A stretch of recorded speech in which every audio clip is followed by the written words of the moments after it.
நேயர்களுக்கு வணக்கம். மேகவாணியின் ஆடியோ நாவல் சேனல்களுக்கு உங்களை அன்போடு வரவேற்கிறேன்.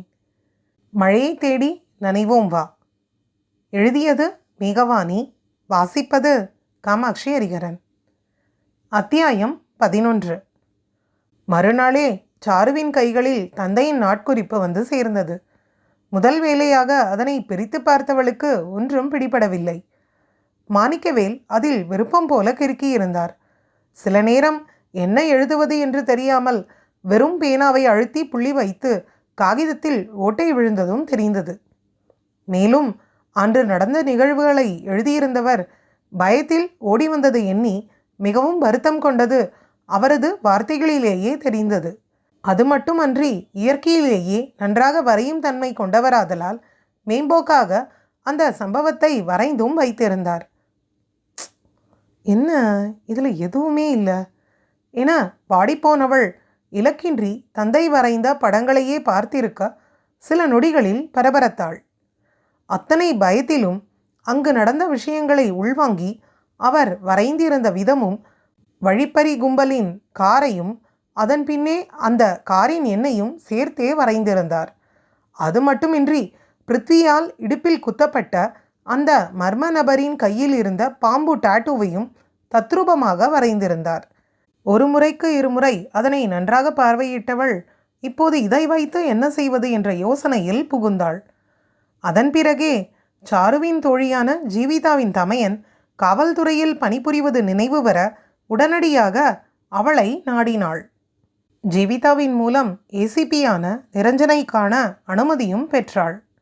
வார இறுதி நாள் வரும் வரை காத்திருக்க இயலாமல் பிருத்வி அலுவலகம் கிளம்பியதும் நிரஞ்சனை காண எண்ணியவளை அத்தனை சீக்கிரம் விட்டுவிடவில்லை பிருத்வி. பச்சை நிற காட்டன் புடவை அணிந்திருந்தவளின் மேனி மீதே அவன் விழிகள் சுற்ற, நான் இன்னைக்கே பைக்கில் ஆஃபீஸ் வரப்போகிறேன் என்றான் அவளை மேலும் கீழும் பார்த்தபடி. அவளால் புடவை அணிந்து கொண்டு வண்டியில் அமர இயலாது என்றதால் கூறுகிறான் என புரிந்ததில், நான் இன்னைக்கு ஆஃபீஸ்க்கு வரல என்றவளை நோக்கி, ஏன் என்ற ஒற்றை கேள்வியுடன் நடந்தான். தன்னிச்சையாக பின்னால் நகர்ந்தபடி, இன்னைக்கு நான் லீவ் எடுத்திருக்கேன் என சுவற்றில் மோதி நிற்க, சற்றே கோபமானவன், அதென்ன உன் அப்பன் கம்பெனியா, உன் இஷ்டத்துக்கு லீவ் போட என பொரிந்தவன் அவளின் பார்வையில், என் அப்பன் கம்பெனியும் இல்லை, நீ லீவ் போட்டால் நான் தான் பதில் சொல்லணும், உன் லீவையும் நான் தான் சேங்ஷன் பண்ணணும், ஞாபகம் வச்சுக்கோ, ஒழுங்காக கிளம்பி வா என்றான் அழுத்தமாக. இல்லை, நான் வெளியே என் ஃப்ரெண்டை பார்க்க போகிறேன், போயிட்டு வந்துடுறேன், ஒரு 2 மணி நேரம் பர்மிஷன் மட்டும் கொடுங்க என்று கீழே குனிந்தபடி முணுமுணுக்க சற்றே யோசிக்கும் பாவனை புரிந்தவன், ஆனால் 2 மணி நேரம் பர்மிஷனுக்கு நீ எனக்கு லஞ்சம் கொடுக்கணுமே என தோளை குலுக்கினான். அதில் நிமிர்ந்தவள், லஞ்சமா என புரியாமல் விழிக்க, எஸ், இப்போ என் கூட ஆஃபீஸ்க்கு வந்து அங்கே வச்சு பெர்மிஷன் கேட்டால் 4 திட்டு திட்டிட்டு கொடுத்துருவேன்.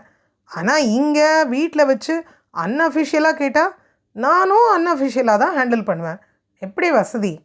ஒற்றை புருவம் உயர்த்தி விழிகளை அவளின் இதழ்களின் மீது மேய விட்டபடி கேட்டான். அதுவே அவன் கூற வருவதை பறைசாற்ற கண்ணிமைக்காமல் திகைத்தவள், நான் ஆஃபீஸ்க்கு வந்தே பெர்மிஷன் கேட்குறேன் என்றாள் திணறியவாறு. ஆனால் இப்போ கேட்டுட்டியே, ஸோ இங்கேயே இந்த விஷயத்தை கிளியர் பண்ணிடலாம் என்றவன் அவனுக்கான லஞ்சத்தை அதரம் மூலம் எடுக்க ஆரம்பித்தான். தன் கரம் கொண்டு ஆடவனின் நெஞ்சில் தள்ளி பார்த்தும் அவன் அசையவே இல்லை. கணவனின் மீதிருந்து வந்த சோப்பின் மனம் வேறு சாருநேத்ராவின் அடிவயிற்றில் பல உணர்வுகளை கிளற அவனிடம் கிறங்கினாள். லஞ்சத்தை பெற்றுவிட்டு எதுவுமே நடக்காதது போல விலகியவன், சரி வா, நீ எங்கே போகணுமோ அங்கே ட்ராப் பண்ணிட்டு போகிறேன் என்றான். அதுவரை மோன நிலையில் கண்மூடி நின்றவள் சட்டென விழித்து, இல்லை, நானே போய்க்கிறேன் என்றாள் வேகமாக. அதில் அவளை நோக்கி ஆராய்ச்சி பார்வை வீசியவன் எதுவும் பேசாமல் கிளம்பிவிட அதன் பிறகே அவளால் சீராக மூச்சுவிட முடிந்தது. உம்மனா மூஞ்சி, எதுக்கு எடுத்தாலும் கிஸ் பண்ணிக்கிட்டே இருக்கான், இன்னொரு தடவை லஞ்சம் அது இதுன்னு பக்கத்தில் வரட்டும், பார்த்துக்கிறேன் என கணவனை திட்டி தீர்த்தவளின் விரல்கள் அவன் தீண்டிய இதழ்களை வருடிக்கொண்டது. கூடவே அந்நெருக்கத்தை எண்ணி அவ்விதழ்கள் புன்னகையும் புரிய, இந்த நெருக்கத்திற்கு ஆயுள் குறைவு என்று எண்ணுகையில் கண்களும் கலங்கியது. பின் தன்னை முயன்று நிலைப்படுத்தியவள் அடுத்து நிரஞ்சனை காண சென்றாள். கமிஷனர் அலுவலகம் பரபரப்புடன் காணப்பட அவள் பார்க்க சென்ற ஏசிபி நிரஞ்சன் இளைஞனாக இருந்தான். அவளை நிமிர்ந்து பார்த்தவன், எஸ் என கேட்க, நான் ஜீவிதாவோட ஃப்ரெண்ட் என்னும்போதே, அவ சொன்னா உட்காருங்க என்றவன் சிறிது நேரம் அவளை யோசனையுடன் பார்க்க அதனை அவள் கவனிக்கவில்லை. சார், உங்ககிட்ட ஒரு விஷயம் சொல்லணும் என ஆரம்பித்து மடமடவென விஷயத்தை கூறி முடிக்க சுருங்கிய புருவங்களுடன் அந்த நாட்குறிப்பை வாங்கி பார்த்தான். எவ்வளோ விவரம் தெரிஞ்ச உங்கள் அப்பா ஏன் இதை அப்போவே போலீஸில் சொல்லலை என கேட்க, அது தெரியல சார், ஒருவேளை ஏதாவது பிரச்சனை வரும்னு பயந்துருக்கலாம். இப்போ மட்டும் உங்கள் அப்பாவுக்கு பயம் போயிடுச்சா? அவன் கேலியாக கேட்டான். சற்றே முகம் சுருங்கிய சாரு, இப்போ அப்பா உயிரோட இல்லை, இந்த டைரியை பார்த்ததும் தான் ஏதோ ஒரு க்ளூ இருக்குன்னு புரிஞ்சுது, அதான் உங்கள் ஹெல்ப்பை கேட்டு வந்திருக்கேன் சார் என்றாள் சற்றே எரிச்சலாக. ஓகே கூல், மேற்கொண்டு இன்வெஸ்டிகேட் பண்ணினாதான் இது க்ளூவா இல்லை வெறும் கற்பனையில் வரைஞ்சதான்னு தெரியும் மிஸ்ஸஸ் சாரு. இந்த டைரி என்கிட்ட இருக்கட்டும் என்றதில் சரியென எழுந்தவள், சார், காணாமல் போன அந்த பொண்ணை கண்டுபிடிச்சிடலாம்ல என தவிப்புடன் கேட்க அவனோ இன்னுமாக விழித்தான். ஒரு மாதிரி தலையை ஆட்டி வைத்த நிரஞ்சன், இதுவரை அந்த 4 பேரை பற்றி ஒரு சின்ன துரும்பு கூட கிடைக்கல, இப்போ நீங்கள் கொடுத்த இந்த க்ளூ மட்டும் சரியாக இருந்தால் கண்டிப்பாக அவனுங்களையும் சேர்த்து பிடிக்கலாம் என்று தீவிரத்துடன் கூற, எப்படியாவது அஞ்சனா கிடைத்து விட வேண்டும் என்ற அவசர கோரிக்கையை கடவுளின் மீது போட்டுவிட்டு அலுவலகம் நோக்கி சென்றாள். அதன் பிறகான நாட்கள் அவ்வப்பொழுது பிருத்வி மனைவியின் முத்தங்களை நாடுவதிலும் அவள் தவித்து மருகுவதிலும் ஒருபுறம் அஞ்சனாவை தேடும் பணியிலுமே ஓடியது. அவனும் அன்று அவள் யாரை பார்க்க சென்றாள் என்று கேட்கவில்லை. அதுவே அவளுக்கு ஒருவித நிம்மதி கொடுக்க இந்த சங்கட சூழ்நிலையை கலைக்கவென்றே சீதா ராகினியின் திருமணத்தை பற்றி பிருத்வியிடம் பேசினார். அப்போது ராகினி அங்குதான் இருக்க ஏனோ அன்று அவளால் இயல்பாக அமர இயலவில்லை. வெட்கம் சூழ எழுந்து உள்ளே செல்ல முயன்றவளை பிடித்த சீதா, உன் கல்யாணத்தை பற்றி தானே பேசுகிறேன், கிளம்பி போனால் என்ன அர்த்தம் ராகி, உனக்கு என்ன மாதிரி பண்ணணும்னு சொன்னால் தானே மேற்கொண்டு ஏற்பாடு பண்ண முடியும் என கடிந்தார். எப்போதும் திருமணம் பற்றி பேசுகையில் அவளாக, என் கல்யாணத்தில் அப்படி பண்ணணும், இந்த மாதிரி டிசைனில் தான் புடவை வாங்கணும் என தாயிடம் சொல்லி வைப்பாள். ஆனால் அவளவன் அன்று செய்த மாயத்தில் அதிலிருந்து வெளிவர இயலாமல் தடுமாறியவள், உங்களுக்கு எப்படி பிடிச்சிருக்கோ அப்படியே பண்ணுங்கம்மா என்றாள் நெளிந்து கொண்டு. பிருத்வி அவளை கண்டு நமட்டு சிரிப்பு சிரிக்க, சாரு, அப்போது கல்யாணத்தை 2 வருஷம் தள்ளி வச்சுப்போமாத்த என்றாள் ராகினியை கேலியாக பார்த்தபடி. ராகினி அதில் திகைத்து நிற்க சீதாவும், ஆமாம் சாரு, எனக்கும் அதான் சரின்னு தோணுது, அவளுக்கு இப்போ இன்ட்ரெஸ்ட் இல்லை போல, நான் ஆருஷ்கிட்ட சொல்லிடுறேன் என்று சலித்து கொள்ள அவள் பதறி, ஐயோ அம்மா என்று தமையனின் தோளில் முகத்தை மறைத்து கொண்டு, எனக்கு வெக்கமாக இருக்குடா என்றாள் சினுங்கலாக.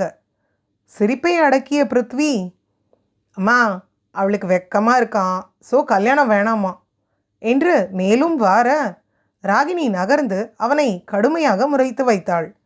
அட பாவி, எனக்கு கல்யாணம் பண்ணி வைக்கிற ஐடியாவே இல்லையா உனக்கு? ஒழுங்காக நான் கேட்குறதெல்லாம் வாங்கி கொடுத்து என்னை புருஷன் வீட்டுக்கு அனுப்பி வை என்று அதிகாரமாகவே புன்னகையுடன் உத்தரவிட்டாள். உத்தரவு இளையராணி என தங்கையின் கன்னம் கிள்ளியவனை சாரு கண்ணில் நிரப்பினாள். அவளுக்கு நினைவு தெரிந்த நாளில் இருந்து அவளின் அண்ணன்களிடம் இத்தனை உரிமையுடன் அவள் இருந்ததில்லை. தந்தைக்கு பிறகு யாரிடமும் உரிமையை காட்டவும் தோன்றவில்லை.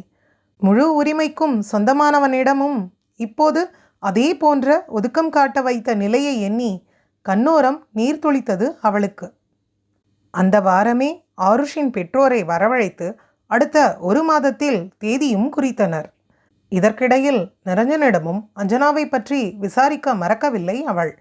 அந்த வழிப்பறி கும்பல் வைத்திருந்த வாகனத்தின் எண்ணை வைத்து மீண்டும் வழக்கை முதலிலிருந்து ஆரம்பித்து இருப்பதாக கூறியவன் உண்மையிலேயே கிரிமினல் ரெக்கார்டில் அதே போல பாம்பு டாட்டூ போட்டிருக்கும் ஒருவனின் விவரம் இருப்பதாக கூறினான்.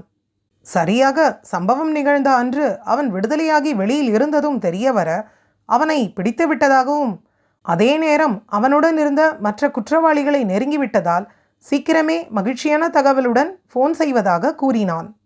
மேலும் அன்று கடத்தப்பட்ட அஞ்சனா அடுத்த 2 நாட்களில் அவர்களிடமிருந்து தப்பித்து விட்டதாக விசாரணையில் தெரிய வந்ததால் நிச்சயமாக அஞ்சனாவை கண்டுபிடித்து விடலாம் என்று உறுதி கூறினான். அவனிடம் பேசிவிட்டு ஃபோனை வைத்தவளுக்கு அஞ்சனாவை சீக்கிரமே கண்டுபிடித்து விடலாம் என்ற நிம்மதி தோன்றியது. கூடவே தன்னவனை பிரியும் நாளும் நெருங்குவது புரிந்து மனதில் காயமும் பிறந்தது. பிருத்வியை பற்றிய சிந்தனையிலேயே நின்றிருந்தவளின் பின்புறம் நிழலாட அவளது கணவன்தான் அவளை உரசியபடி நின்றிருந்தான்.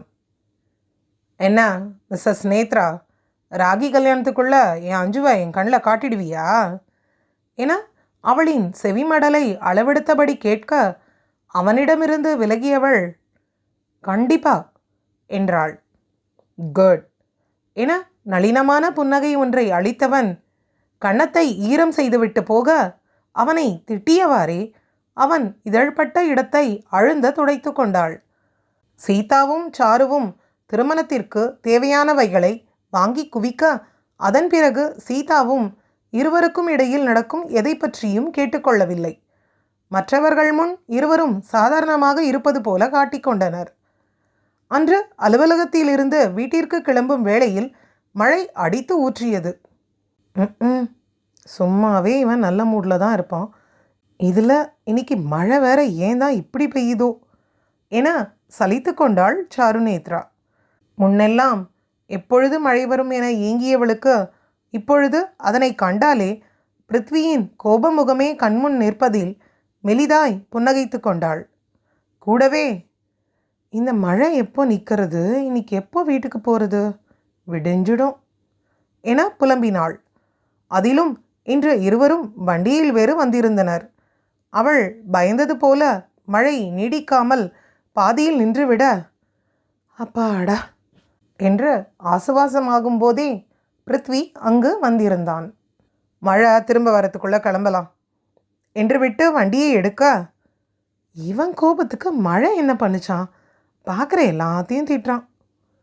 வாய்க்குள் அவனை கடிந்து கொண்டே அவனுடன் வண்டியில் பயணிக்க மீண்டும் மழை பொழிய ஆரம்பித்தது. என கடுக்கடுத்தவன் ஒரு பேருந்து நிலைய குடைமறைவில் வண்டியை நிறுத்திவிட்டு இறங்கு என்றிட இதனை எதிர்பார்த்தவள் நொந்தபடி இறங்கி நின்றாள். அவனும் சற்று தள்ளி நின்று அலுவலகத்தில் இருந்து வந்த அழைப்பு ஒன்றில் ஐக்கியமானவன் பேசிவிட்டு திரும்ப அருகில் சாரு இல்லை. ஒரு நொடி மனதில் இடி தாக்க சாரு, நேத்ரங்கா என கத்தியபடி பார்வையை சுழல விட்டவன் எதிர்சாலையை கண்டான். அத்தியாயம் 12. அங்கு பள்ளி சீருடை அணிந்திருந்த சிறுமி ஒருவளின் கையை சாரு இறுக்கமாக பற்றியிருக்க அவளை சுற்றி மாஸ்க் அணிந்த மூவர் நின்று மிரட்டிக் கொண்டிருந்தனர். அதில் நிமிட நேரத்தில் சாலையை கடந்து அவர்களை நோக்கி செல்ல பிருத்வி வருவதை கண்டதும் மற்றவர்கள் அச்சிறுமியை விட்டுவிட்டு காரில் ஏறிவிட்டனர். ஆனால் அதில் ஒருவன் கையில் மட்டும் கத்தி இருந்தது. அதை சாரு கவனிக்கவில்லை என்றாலும் அத்தனை மழையிலும் தூரத்திலேயே அதனை பிருத்வி கண்டு கொண்டதில் இன்னும் வேகமாக சென்றவன் அந்த கார் கிளம்பும் முன்னே அதற்கு அருகில் நின்றிருந்த சாருவை பற்றி இழுத்தான். அவன் எண்ணியது போன்றே அதிலிருந்த ஒருவன் கையில் கத்தியுடன் சாருவின் கழுத்தை அறுக்க எத்தனித்திருந்தான். சாருவை தள்ளியதில் அது பிருத்வியின் தோளை பதம் பார்க்க அதற்கு மேல் நிற்காமல் அந்த கார் அவர்களை கடந்திருந்தது. டேய் என கத்திய பிருத்வி அவர்களை பிடிக்கும் பொருட்டு ஓட முயல சாரு அவனை பதற்றத்துடன் பிடித்து கொண்டாள். அவளும் நொடி நேரத்தில் நிகழ்ந்த நிகழ்வில் அதிர்ந்தே விட்டாள். அதிலும் ஆடவனின் குருதி கண்டு நெஞ்சம் பதைபதைக்க பிருத்வி, ரத்தம் வருது என்றாள் தவிப்புடன். அவன் அதனை காதில் வாங்காமல் இந்த பொண்ணை பார்த்துக்கோ என்றவன் சற்று தள்ளி நின்று யாரிடமோ ஃபோனில் பேசிவிட்டு அருகில் வந்தான். நீ ஏண்டி இங்கே வந்த? முதல் கேள்வியிலேயே அவன் குரல் நடுக்கம் எடுத்தது. பின்னே சற்று தாமதித்திருந்தால் இந்நேரம் அவனால் நினைத்து கூட பார்க்க இயலவில்லை. அவளோ அதனை உணராமல், இந்த பொண்ணு எதிர்த்த பஸ் ஸ்டாப்பில் நின்றுட்டு இருந்தா பிருத்வி. திடீர்னு அந்த காரில் வந்தவங்க இவளை தூக்கிட்டு போக பார்த்தாங்க. எனக்கு என்ன பண்ணுறதுன்னு தெரியல. அதான் உடனே ரோட் கிராஸ் செஞ்சு என்று கூறி முடிக்கும் போதே பிருத்வி அவளை காட்டமாக பார்த்திருந்தான். அப்பார்வைக்கு மறுமொழி நிச்சயமாக அவளிடம் இல்லை. பின் சாருவிற்கு அருகில் கண்ணில் அச்சத்தை ஏந்தி நின்றிருந்த சிறுமியை கண்டு, நீ ஏன் இவ்வளோ நேரம் இங்கே நின்றுட்டு இருந்த என்று கேட்டான். அவள் சாருவை இறுக்கி பிடித்து கொண்டு, நான் அங்கே இருக்கிற ஸ்கூலில் தான் படிக்கிறேன் அங்கிள் என்று எதிரில் சற்று தள்ளி இருந்த பள்ளியை கை காட்டியவள், என் அப்பா வரேன்னு சொன்னாங்க, இன்னும் வரல, அதான் வெயிட் பண்ணுறேன் என்றாள். வெயிட் பண்ணணும்னா ஸ்கூலுக்குள்ளே தான் வெயிட் பண்ணணும், பஸ் ஸ்டாப்பில் வந்து வெயிட் பண்ணக்கூடாது பாப்பா என்று கடிந்தான். விடுங்க பிருத்வி, சின்ன பொண்ணு தானே என அவனை அமைதியாக்கிட, அதன் பிறகே நொறுக்கு தீனி வாங்க வெளியில் வந்தவள் அப்படியே பஸ் ஸ்டாப்பில் நின்றுவிட்டது தெரிந்தது. சிறுமியிடம் அவள் தந்தையின் எண்ணெய் வாங்கி அவரை வரவழைத்தான். அவர்கள் வைத்திருந்த உயர் ரக காரே அவர்களின் பணச்செழுமையை பறைசாற்ற நடு ரோட்டிலேயே அவரை லெஃப்ட் அண்ட் ரைட் வாங்கிவிட்டான் பிருத்வி. அறிவில்ல உனக்கு?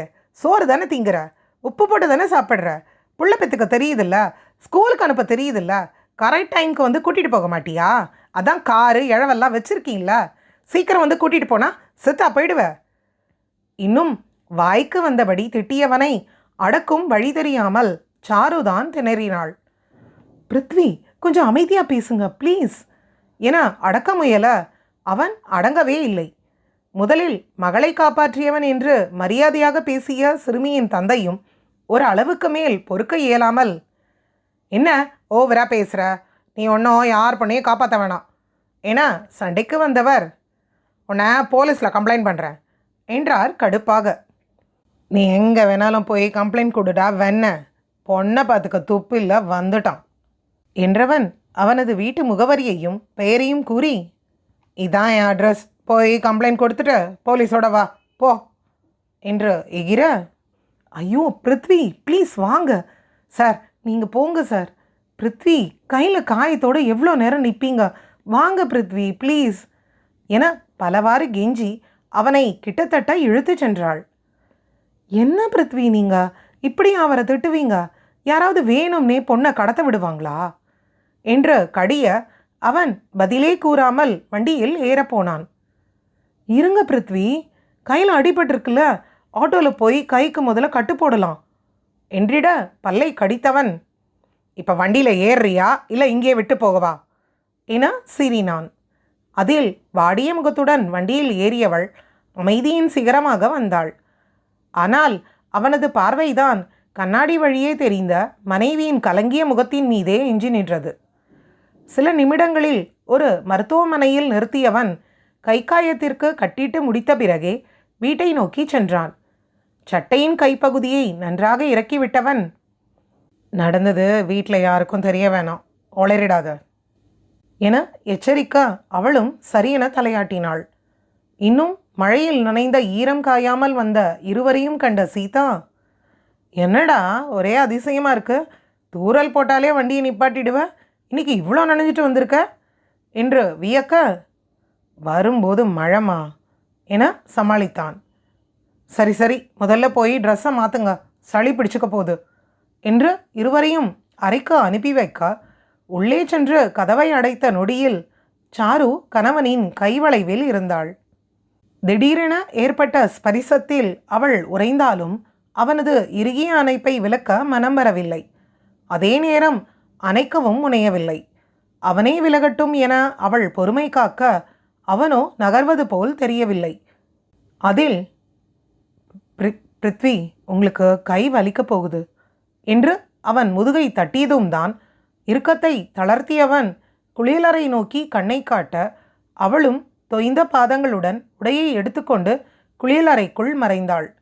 வெளியில் வரும்போது பிருத்வியும் உடையை மாற்றியிருந்தாலும் தலையை துவட்டாமல் கட்டிலில் அமர்ந்து ஏதோ யோசனையில் அமிழ்ந்திருந்தான். எனக்கு என்ன வந்துச்சு, ஏன் தலையை துவட்டலன்னு கேட்டால் சிடுச்சிடுன்னு எரிஞ்சு விழுவோம். என முதலில் கண்டுகொள்ளாமல் இருந்தவளுக்கு ஒரு கணத்திற்கு மேல் அப்படியே விட இயலவில்லை. துவாலையை அவன் புறம் நீட்டியவள், தலையை துவட்டுங்க என்றாள் மெதுவாக.